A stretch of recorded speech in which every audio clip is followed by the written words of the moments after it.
Hello दोस्तों, स्वागत है आपका स्टडी ऑरिजिन के यूट्यूब चैनल पे। मैं आ गई हूँ फिर से एक नई इन्फॉर्मेशन को लेकर के। और जैसा कि आपको स्क्रीन पे दिख रहा है, अदरवाइज आप इसे इन्फॉर्मेशन के अलावा स्टडी मटेरियल भी कह सकते हैं। Degree part 2 examination honours composition. Obviously ये पाटलिपुत्र यूनिवर्सिटी की कंपोजिशन पेपर यानी 50 नंबर की हिंदी वाली क्वेश्चन पेपर है। काफी सारे स्टूडेंट 50 नंबर का हिंदी ले रखे होंगे, किस तरीके से क्वेश्चन आता है वो सर्च कर रहे थे। तो ये वीडियो आपके लिए अवेलेबल है। ये वीडियो काफी हेल्पफुल होने वाली है। ऑब्वियसली ये क्वेश्चन पेपर है तो हम लोग क्वेश्चन पेपर ही देखने वाले हैं। यहाँ से आपको पैटर्न समझ में आ जाएगा किस तरीके से क्वेश्चन होता है, और ये आपको पीवाईक्यू भी एक मिल जाएगा। क्वेश्चन की सेशन की बात करें तो ये सेशन 2021 से 24 वालों के बीच पूछा गया क्वेश्चन है। 2023 में एग्जामिनेशन हुई थी, उसमें पूछा गया था। और अब हम लोग देखते हैं अपना क्वेश्चन का पैटर्न। 1.5 घंटे का टाइम मिलता है क्वेश्चन को सॉल्व करने के लिए। 50 नंबर का क्वेश्चन होता है। ऑब्वियसली आप 50 नंबर का लिए हैं तो हिंदी का पेपर है।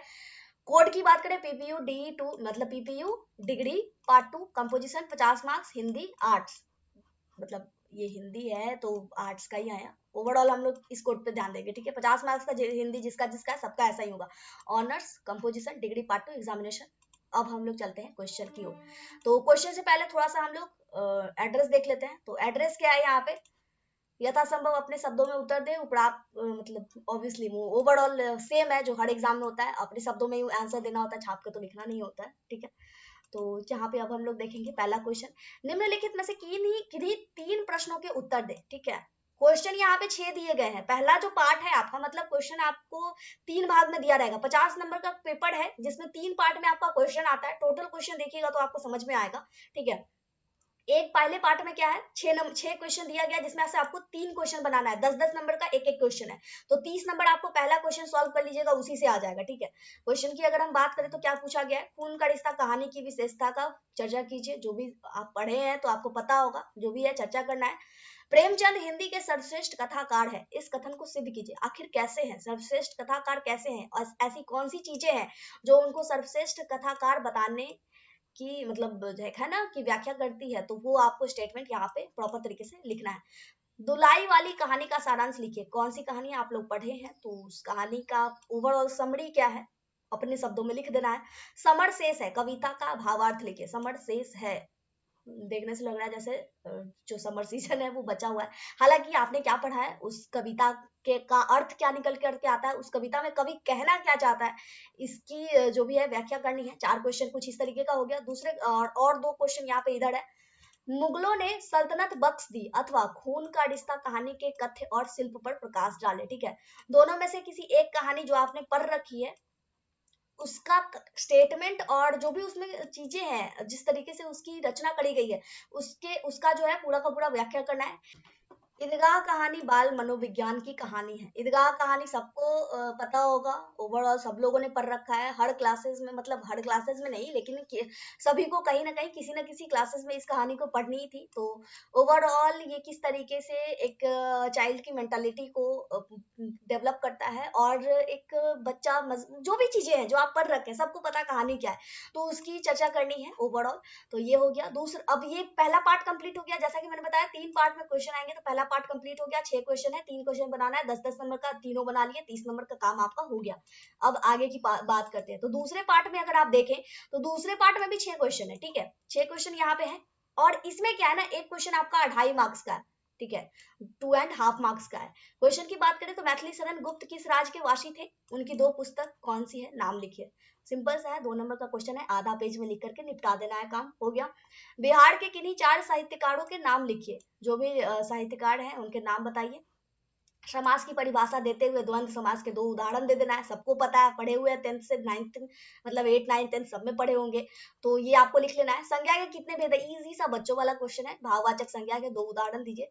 संक्षेपण और पल्लवन में क्या अंतर है, लिख देना है। संक्षेपण का आशय और नियम लिखिए। ये थोड़ा सा आपका मैच्योर टाइप का क्वेश्चन आया, तो ये आपको इसमें से क्या करना है, इसमें से भी 6 में से 4 बनाना है। 2.5 मार्क्स का क्वेश्चन है, आधा पेज में हो जाएगा, ठीक है। उससे ज्यादा तो मतलब 2.5 मार्क्स का कितना लिखिएगा, तो ठीक है। ये आपका हो गया, 2 क्वेश्चन हो गया। 2.5 से मतलब एक होता है ना, 2.5 से 1 पेज में भी जा सकते हैं अगर आपको लिखने की इच्छा हो तो। अब हम लोग दूसरे क्वेश्चन को कंप्लीट करके अब चलते हैं तीसरे क्वेश्चन की तरफ। तो तीसरा क्वेश्चन आपको कुछ इस तरीके से मिलने वाला है। तीसरा क्वेश्चन है, निम्नलिखित वस्तुनिष्ठ प्रश्नों का उत्तर दीजिए। वस्तुनिष्ठ मतलब इसमें यहाँ ऑप्शन नहीं है, लेकिन ये ऑब्जेक्टिव ही है। एक क्वेश्चन मतलब एक शब्द में इसका आंसर देने लायक क्वेश्चन है, ठीक है। क्वेश्चन की अगर बात करें 10 क्वेश्चन रहेगा, 10 में 10 आपको बनाना ही बनाना है, ठीक है।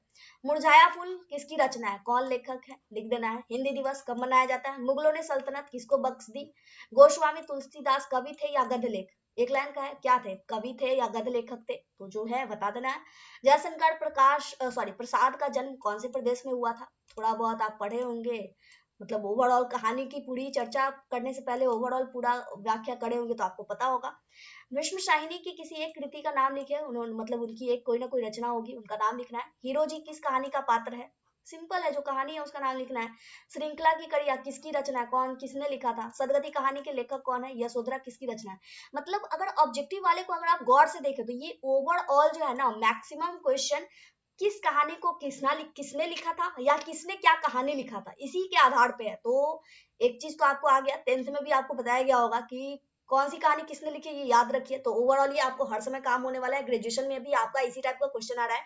तो जो कहानी जिसके द्वारा लिखा गया ये आप अपने माइंड में जरूर रखे रहिए, ताकि आपका ये जो 10 नंबर का ऑब्जेक्टिव है वो आपके हाथ से ना जाए।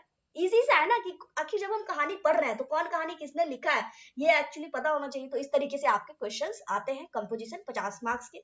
तो ओवरऑल अगर हम बात करें तो ये आपको पूरा का पूरा पैटर्न समझ में आ गया है। पार्ट 2 में अगर आप हैं कंपोजिशन 50 नंबर का लिए हैं तो सिंपल है ना, मतलब ये दूसरा पार्ट तो बहुत ही इजी है। आपको ग्रामेटिकल कुछ क्वेश्चंस है और एक दो जो है आपके हिस्टोरिकल से है, और तीसरा क्वेश्चन ऑब्जेक्टिव है, पढ़ेंगे कहानी वगैरह का नाम तो आपको पता रहेगा। तो दूसरा तीसरा इजी है, थोड़ा सा ध्यान देने का जरूरत है आपको पहले वाले पार्ट में, जो कि पूरी की पूरी डिस्क्रिप्टिव टाइप में सब्जेक्टिव मोड में लिखना है। तो इस पे आप ध्यान दीजिएगा, अपना कहानी पढ़िएगा, जो बुक्स वगैरह है उसको आप अगर पूरा कवर कर लेते हैं तो आपकी जो एग्जामिनेशन होगी 50 मार्क्स की, बेटर स्कोर कर लीजिएगा। ये चीजें हो गई। अब ऑब्वियसली अगर आप 50 मार्क्स का हिंदी का क्वेश्चन देख रहे हैं तो आप कहीं ना कोई ऑनर्स पेपर, कोई ना कोई सब्सिडियरी पेपर के लिए भी देख रहे होंगे। तो अगर आप किसी और सब्सिडियरी पेपर, किसी और ऑनर्स पेपर का प्रीवियस ईयर क्वेश्चन देख रहे हैं, कमेंट कीजिए, आपको उसकी भी वीडियो अवेलेबल करवा दी जाएगी, ताकि आपको एक आइडिया मिल जाएगा। और अगर बात करें पार्ट 2 एग्जाम पैटर्न की कि किस तरीके से पार्ट 2 में क्वेश्चन पूछे जाते हैं, ऑनर्स पेपर में कितने नंबर के कितने क्वेश्चन होते हैं, सब्सिडियरी में कितने नंबर के कितने क्वेश्चन होते हैं, अगर आपको वो डिटेल चाहिए तो उसकी एक डिटेल वीडियो बना के रखी गई है। वीडियो का लिंक आपको इसी वीडियो के अंत में सजेशन में आ जाएगा, आप उस वीडियो को जरूर देखिए, ताकि आपको अपने एग्जामिनेशन का क्लियरिटी हो जाए। कोई और इन्फॉर्मेशन चाहिए, कोई और क्वेश्चन है, किसी भी तरीके का कोई डाउट है आपके स्टडी को लेकर के, कमेंट बॉक्स ओपन है, वहां पे पूछिए, या फिर हमारे इंस्टाग्राम अकाउंट जो कि स्टडी ऑरिजिन के नाम से ही है, वहां पे भी जाकर के पूछ सकते हैं। तो आई होप कि आपको काफी सारी क्लियरिटी मिल गई होगी, ठीक है। तो अगर ये वीडियो हेल्पफुल लगी है तभी आप यहाँ तक देख रहे हैं, तो प्लीज इसे एक लाइक जरूर दीजिएगा। आपका एक लाइक हमारे वीडियो को और आप जैसे स्टूडेंट के पास पहुंचाने में मदद करता है। अपने बैचमेट के साथ जिसे इसकी जरूरत है उसके साथ हो सके तो शेयर कीजिए, और अभी तक चैनल सब्सक्राइब नहीं किया तो बस यही कहना चाहेंगे कि चैनल को सब्सक्राइब कर लीजिए। और लेटेस्ट अपडेट अगर आपको चाहिए, आपके यूनिवर्सिटी में हो क्या रहा है, एग्जाम कब होगा, जो भी चीजें होती है, जो भी अपडेट्स आपको दिए जाते हैं, उसके लिए टेलीग्राम चैनल, व्हाट्सएप ग्रुप, हर चीज अवेलेबल है, लिंक डिस्क्रिप्शन बॉक्स में, चाहे तो ज्वाइन कर लीजिए, ताकि आपको टाइम टू टाइम अपडेट्स मिलते रहे। इसी के साथ इस वीडियो को करते हैं यहीं पे कंप्लीट। यहाँ तक वीडियो देखने के लिए बहुत बहुत धन्यवाद। मिलते हैं अगली वीडियो में अगली इन्फॉर्मेशन के साथ। जय भारत, जय बिहार।